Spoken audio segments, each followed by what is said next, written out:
ሳወር ቢ ወይም ኮምጣጣ ፍሬ። ይህ በጥሬ ቡና ውስጥ ከሚገኙ የጥራት ጉድለቶች አንዱ ነው።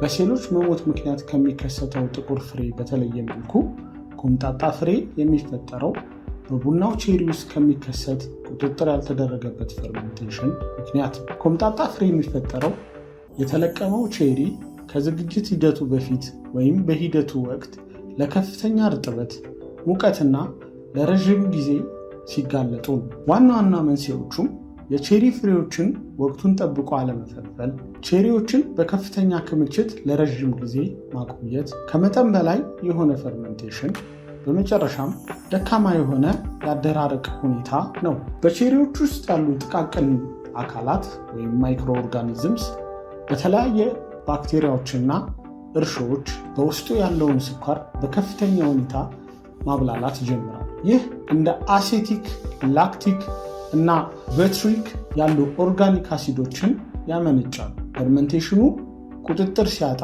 እነዚህ አሲዶች ወደ ዘሩ ውስጥ በመዝለቅ የቡናውን ኬሚካላዊ ይዘት ለዘለቄታው ይለውጡታል። በእይታ ሲመዘን ፉል ሳወር ከአረንጓዴ ይልቅ ወደ ቢጫነት ወይም ወደ ቀይ ቡናማነት ያዘነበለ ቀለም ይኖረዋል። ፍሬው ሲሰነጠቅ ውስጣዊ ክፍሉ ወጥ የሆነ ቀለም ያሳያል። እንደ ጥቁር ፍሬ አይጠቁርም። ይህም ኮምጣጣ ፍሬን ከጥቁር ፍሬ ለመለየት ይረዳል።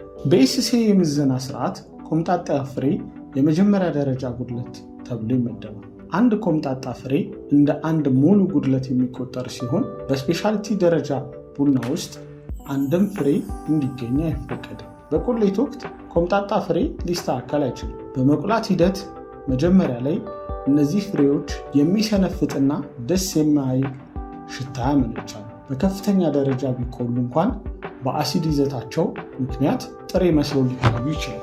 በሲኒ ውስጥ የሚከተሉትን መጥፎ ጣዕሞች ያስከትላል። እንደ ኮምጣጤ፣ የተበላሸ ወተት፣ አጥሚት ወይም የኮመጠጠ የወይን ጣዕም ሲኖረው፣ ይህም መቆምጠጥ በጣም ጠንካራና ደስ የማያሰኝ በተለይም በአፍ ውስጥ ለረዥም ጊዜ የሚቆይ ጣዕምን ያስከትላል። ይህ አይነቱ አሲዲቲ ለቡና ጥራት የሚፈለገውን ብራይትነስ ሊያስገኝ አይችልም።